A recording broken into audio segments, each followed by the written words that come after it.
Hello and welcome to another episode of Chalk Talk here on the Brandon Ramsey College Basketball Show YouTube channel. If you are watching today's episode, please make sure you hit the subscribe button down below. Also, like this video and leave a comment if you have any questions or anything you would like to see more of in the future.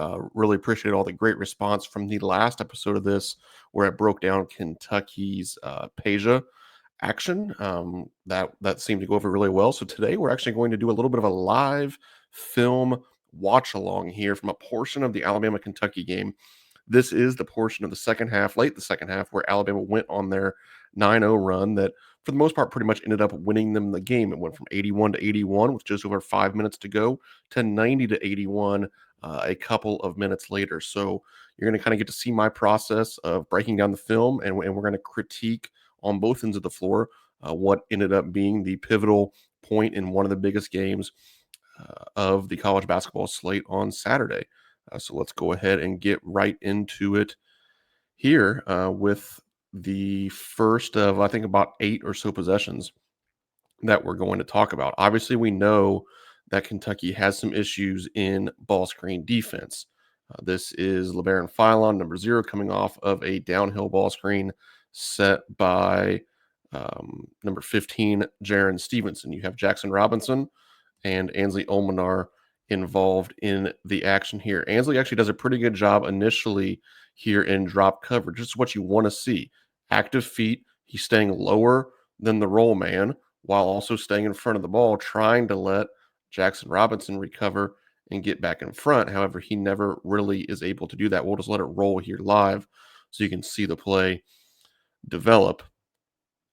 So going back, you can see how Ansley is giving ground. Jackson can't quite get back in position. So now you have a decision to make. If you're Ansley Olminar, do you step up and try to make him give Philon give the ball up with this kind of a window? I think that could have worked if you almost kind of converge and triple team the guy and see if he can make a play coming out of it. You could just get vertical to the rim and see if he can finish over you. But what he ends up doing is retreating to his man Stevenson at the last second and giving up a layup where Robinson never was able to get back around, and obviously doesn't want to foul, as you can see by his positioning here. And we end up with a wide open layup. Now, just as big of an issue as anything else is Brandon Garrison in this situation. He's guarding number 10 for Alabama here in the corner, who I believe is 3 of 10 on the season from three-point range. That's a guy that you want Alabama to throw him the ball when they're in a ball screen situation. They're very dangerous in ball screens, but you have a non-shooter, a guy that we would all be clapping if he shot this one. So Garrison literally should just be all the way in here at the block.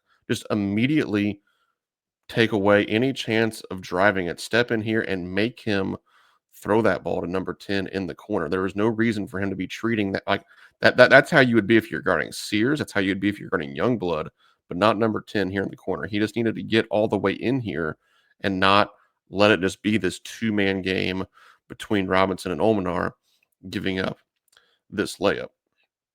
Now here on the offensive side of the floor, you get Kentucky's first offensive possession after going down 83 to 81 now.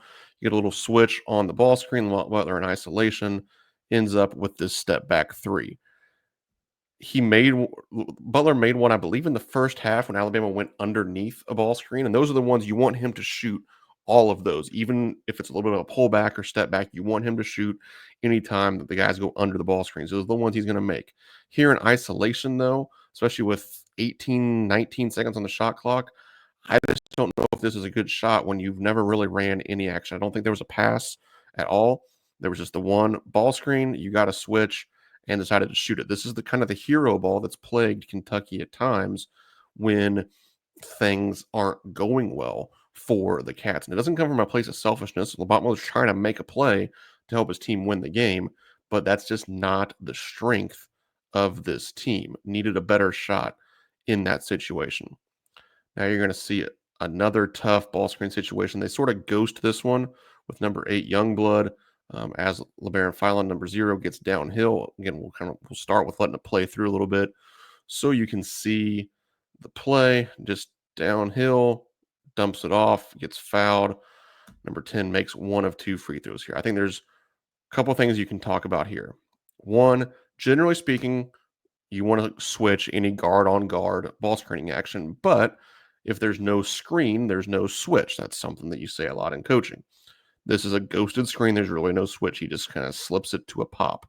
So sometimes you would say, okay, let's not switch it. However, I do think when you can see it coming like this and it's guard on guard, you know what's happening. You know he's trying to turn the corner, and you know you want to stay with number 8 Youngblood on the pop because he's an excellent 3-point shooter.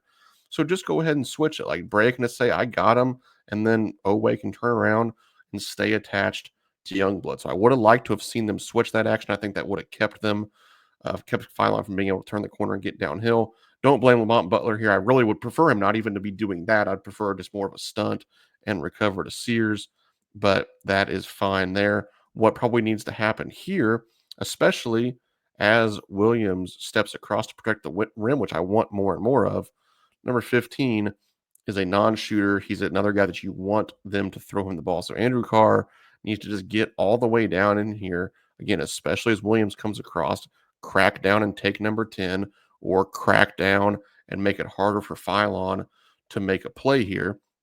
But Alabama ends up going to the foul line. They make 1 of 2. Now it's 84-81. And here's the next Kentucky offensive possession. Let it play. Andrew Carr gets the ball inside and just forces one up. My issue here is that this is the play. You're trying to get to this high-low. I love throwing him the ball there. That's a good catch.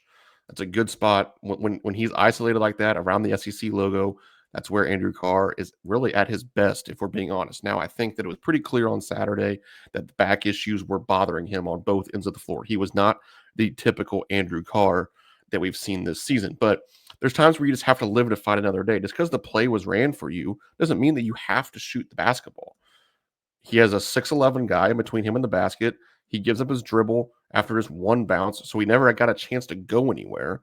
You have Amari Williams dive into the basket, which is fine. It gets a little crowded down there, but that's okay. And now you're sort of up against the 3-second call.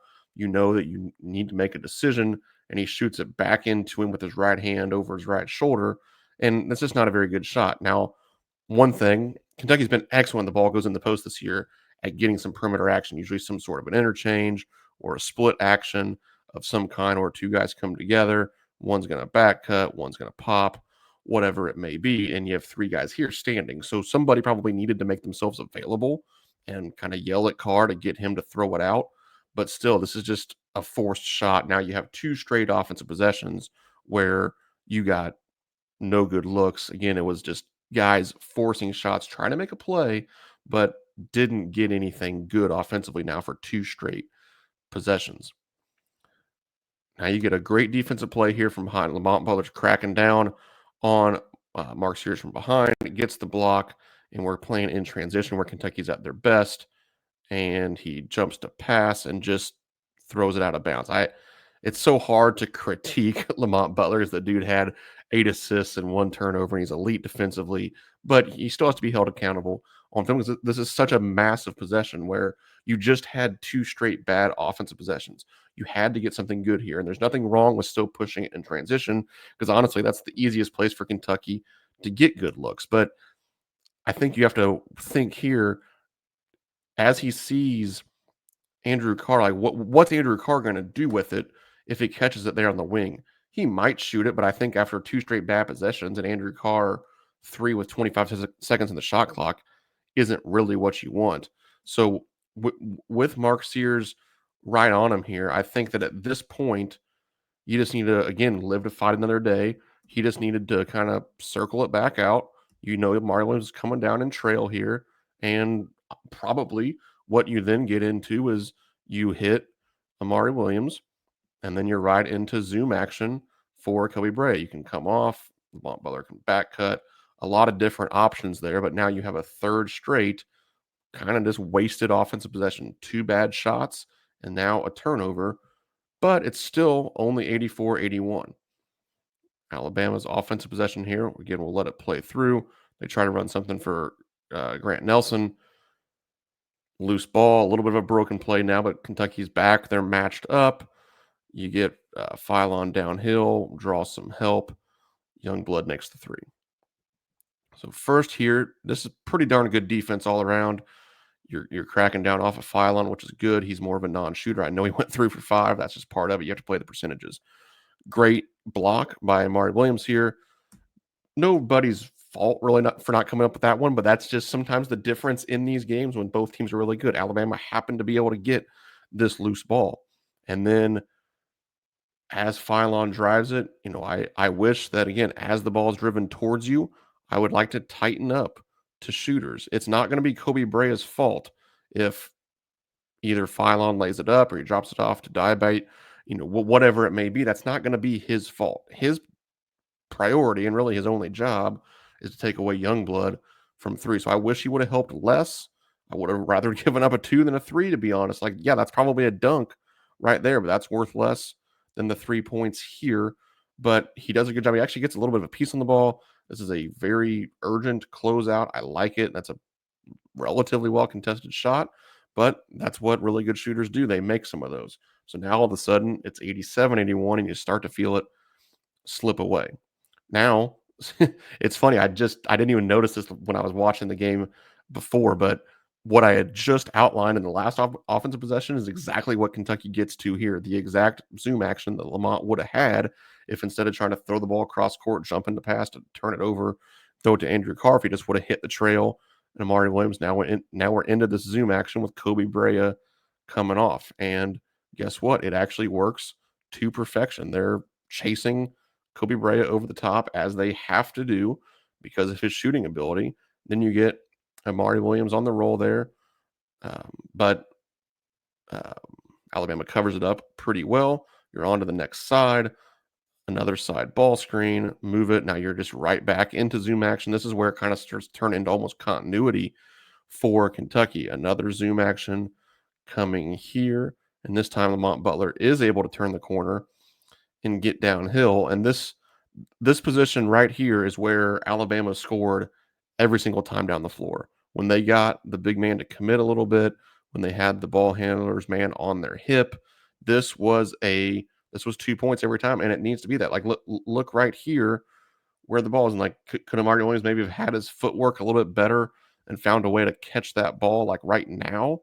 Probably so, but this definitely isn't a great pass by Lamont Butler. It's a little hard towards the backboard and maybe a little high as well. But one way or another, whether it's a bad pass, whether it's a bad jump, it needed to be 2 points, especially, think back to those last 3 possessions. And now we have a fourth one where you pretty much turn it over again. I believe they credited Martin Williams for a missed shot on this one, but to me, it's essentially a turnover. And now you're playing in transition. This is what, like, you have to come up with that loose ball. We'll let it play through. Now you get Phylon making one of his 3 threes on the game. But I do want to highlight here Kobe Brea, and I've done it as much as anybody. He's not a very good defender.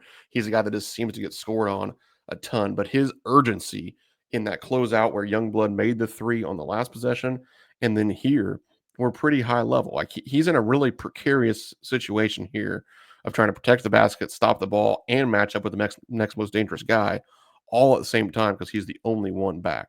He gets number 10 to give it up, and then this closeout, that is the urgency that it takes when you're guarding a team like Alabama. Like, you have to be scared to death of giving up threes. And I think Kobe Brea, especially because he just got sprayed on the last one, he was scared to death of giving up a 3 here, and I credit him for that. I really, really liked watching that closeout and that block shot. But then you just have to find a way to come up with this one. Lamont Butler, like, probably just go grab it, but at least he's kind of trying to box the guy out. I think Otega Owe figured that Lamont was going to get the ball.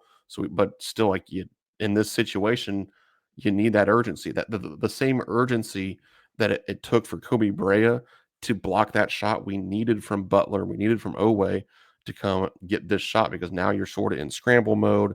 You kick it out to a guy who's already seen a couple go in, and he makes his third 3 for the dagger of the game. And that can be how quickly things change in games like this. You saw it happen in Kentucky's favor at times on Saturday where they had a couple runs. Obviously, Alabama had a couple runs other than this as well, but they has had that one more haymaker late in the game where that 9-0 run ended up being the difference for Alabama, and I thought that was a really important piece of the film to dive into. So I wanted to do it here in a Chalk Talk episode, so I could go a little bit more in depth into what happened during that span. But you had a couple turnovers by Kentucky, a couple bad shots by Kentucky, and a couple of defensive breakdowns.